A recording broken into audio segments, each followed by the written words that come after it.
you probably very much familiar or hear about the Lost Boys of Sudan. But now we're not, of course, we're men now, So we're not still young boys anymore. People always think that we are still children, but yeah. So when you talk between the 20 and 30s, so we are men now. So, but that the stories always go. So I'm going to share you a little bit of my personal story, and then I have some slide that I'm gonna show you, like for some of the journey, and particularly the the nation, the country that I'm from. So this is Sudan. Sudan is one of the largest country in Africa. For those of you who don't know, when I first came to the United States, for the first time I went, they put me in high school, and they go, "Where are you from?" And that's what I didn't speak the language. I just said, "I'm from Sudan." They're like, "The car?" So yeah, the kids, they don't familiar with the with where the Sudan was and all this, they just thought, oh, okay, and then because I didn't speak the language, so I cannot able to express myself so they can, understand. So Sudan is one of the largest country in Africa. Very much, it's next to, it's close to very much, the Congo, which is Zaire, So they're the one of the largest. The mass land, why, there's a lot of space in there, like nobody even living in this country.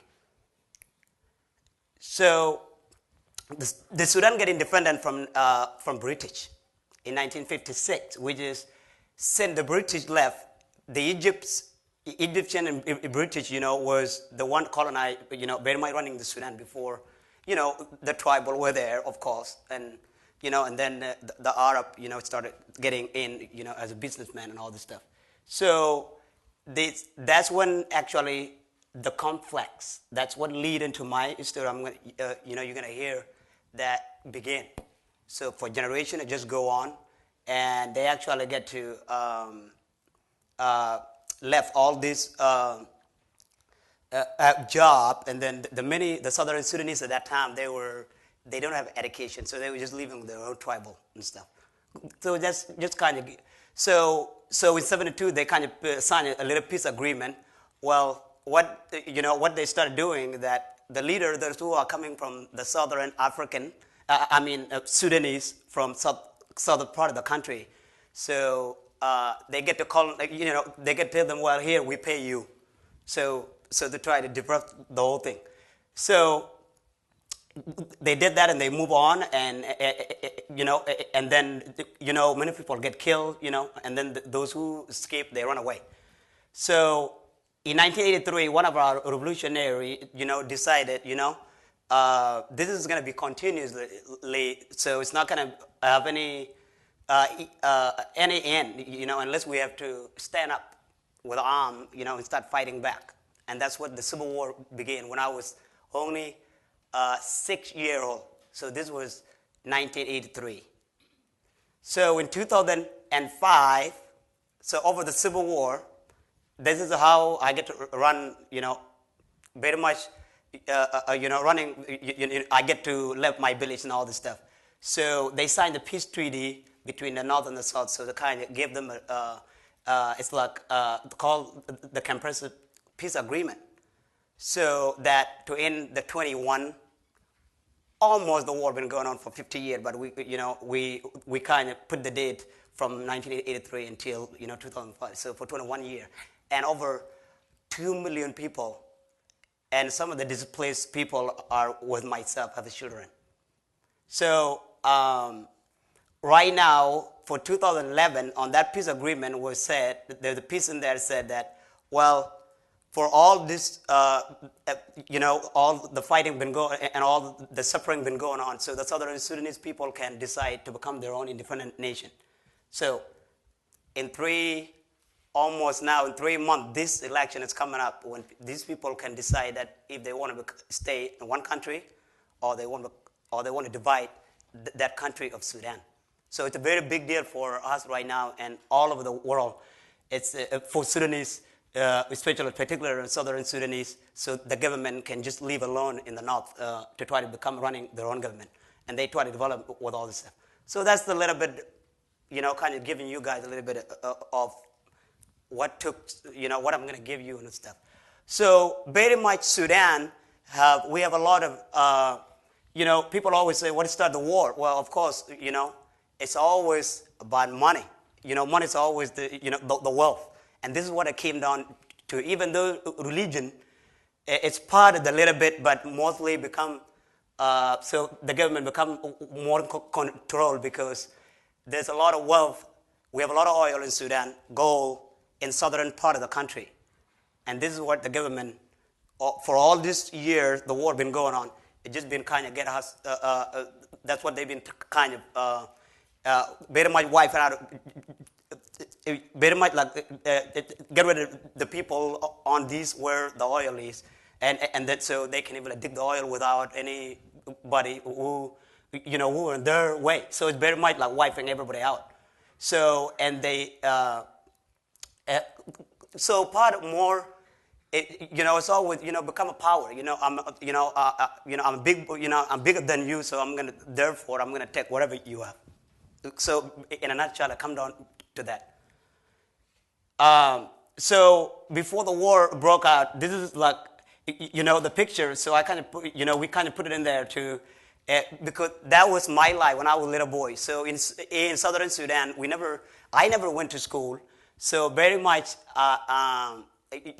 We go after cattle, with cow. We are big on cow. That's why we get married from cows. We get milk, meat, So we were, my family probably never really been to the town until, after the war break out. We grow our own corn, we grow our own vegetable and we eat our own food. The only thing probably everybody probably go to the town with is to get salt and maybe clothes, So, as a young boy, I go after cattle, and that's what many, due to this, so due to many of us, many of the boys who were in the cattle camp, it actually saved a lot of our life, because we were away from the villages when when the fighting was, when the villages were getting bombed and different. Because Sudan, it's a very big country, so each fighting began. Every time they attack the village, it didn't really get into my area where I'm from because it's just such a long way to, by the time they get, so the word get out and all this stuff. So, but for many of the guys the Lost Boys who were actually in that border town or other things, so I kind of hit them and they actually saved a lot of their life because of the, so they just able to leave the cow there and then just start running. So this picture here is a real iconic because this is the journey that I took. That's what we took. Is that it's a very this was us. Here you have these orphanage children. They have no idea where they're going, where the family are. We hold on to each other, and this is us. This is our family. This is my dad and mom. Nobody, because there's nobody else. So. We care so much each other because along the journey, when somebody couldn't make it, so you just, they strong and just keep going. So this is Southern Sudan right there on the, so that's the border it will be. In January 11, after these people decided, after the Southern Sudanese decided we'll able to come independent. And the little small town there called Juba, that's where there will be the capital city of Southern Sudan. So this is the walk began. So I know our real speaker, talking about, running when people, when I first came here, I actually get to, so the first year, the first day in school, one of my PE coach, you look at me when everybody sat down and all this in the class. You go, Deng. So you come from Africa. From now on, you're going to start running. It's like what? Like running, So I couldn't understand because I couldn't, I couldn't hear a lot of the English. But you know, what is this man talking about? You know, I've been running for my life already. Now he's talking about, you know. So that's how. So,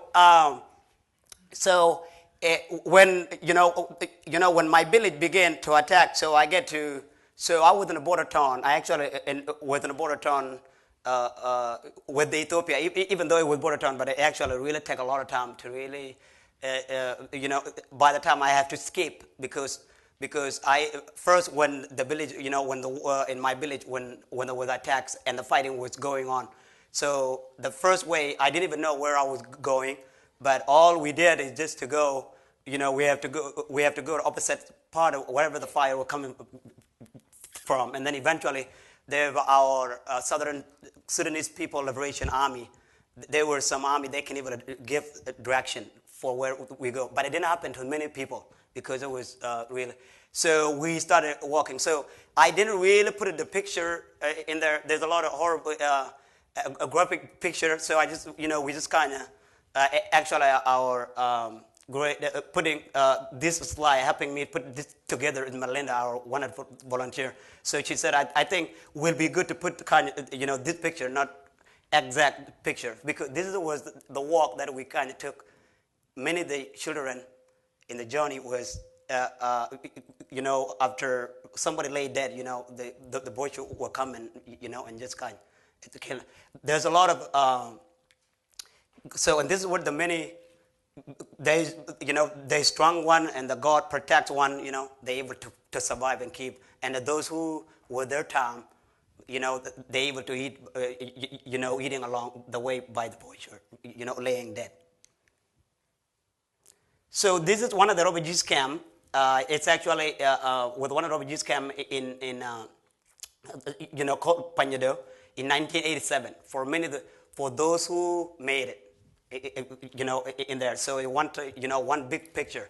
These are, I left. I was probably like 7. So many of these kids at that time, some of them was were younger than myself. Like many of us, we have different age from 3.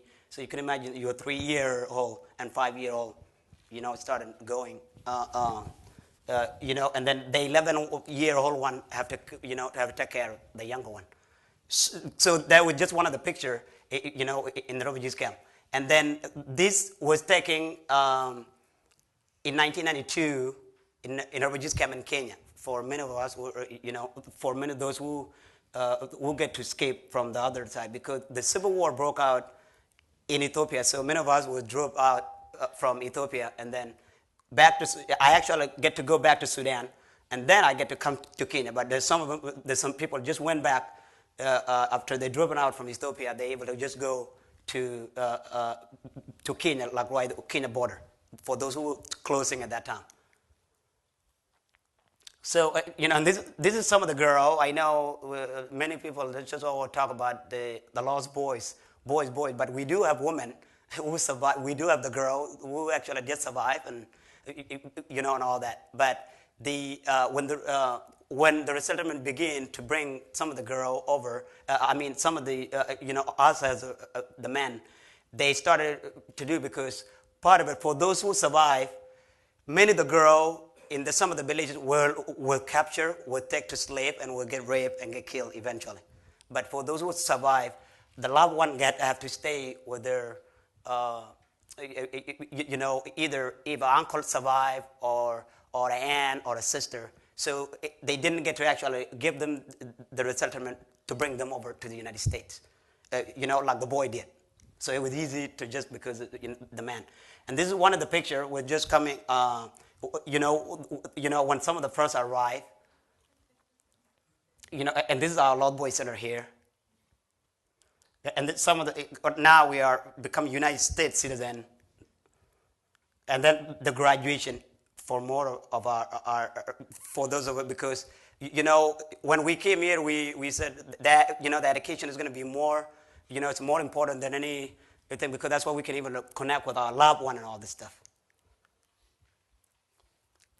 And many of us are struggling because of our past, with post-marriage disorder. It's hunting us down a lot now, because like better might coming from from the war veteran for what for our past. And then this is my older brother. I able to go back in 2007 to actually go to Sudan and meet him after 29 years. I didn't even know where he was. And that was just a group of us who went. So I know I didn't get to share a lot because of the time, and all this. So this time I want to take it. So I was one of the first one in 1995. So I couldn't speak the word of English by the time I arrived from all that. So I was very much coming to Phoenix, to the city, to the modern civilization. It's like, wow. So what a culture, because it's like literally coming from the Stone Age to the modern civilization. And it was very shock, and with the language and all this, there was a lot of obstacles. And then putting me right away to high school with a freshman with 9th grade without not speaking any language. It's like, wow, sitting in the classroom that I never even picture of, before. So I get to... I get to have a lot of to catch up, and a lot of the learning I have to do. The life life just come as a go, and that's what our attitude. So I just really work really hard to try to get whatever I have to do to get education and all this. And then actually when we arrived, I came with one of my brother. So he was older than me. So what they do if you are younger, if you're underage, so they put you in the foster home, and then with the older boys, they put them in their own apartment. So they get to put my older brother, in his own apartment with other guys. So that's when we were just the first one before the Lost Boys, So this is with 95. So 2 years, the life would become very difficult while I was going to high school with him. And he actually, the real stage of post-traumatic stress disorder, a show on him. So he walked to the Catholic charity with a weapon and actually threatened the staff there. And then he ended up getting killed in the Catholic charity with, the people who were sponsoring us. So he was just very much supporting, we try to help he would try to help for the help. But it's not that way, because that's all you kind of know from his past and all this stuff. So I ended up losing my brother, his only one. We ended up actually made it here together in the United States. But so it's all difficult, when for those of you probably you lose loved one, but not only but that was the person that I had actually get to come here with and all this stuff. And I'm thinking from leaving all my family and leaving all my friends behind and all this stuff. But he get to, so it was his day, From all of what he went through, he could have been killed in the front line, because he actually fight in the front line as a young boy and all this stuff. So with that, I hope you guys learn a little bit of why, the Lost Boys of Sudan, and my personal story. Thank you for listening.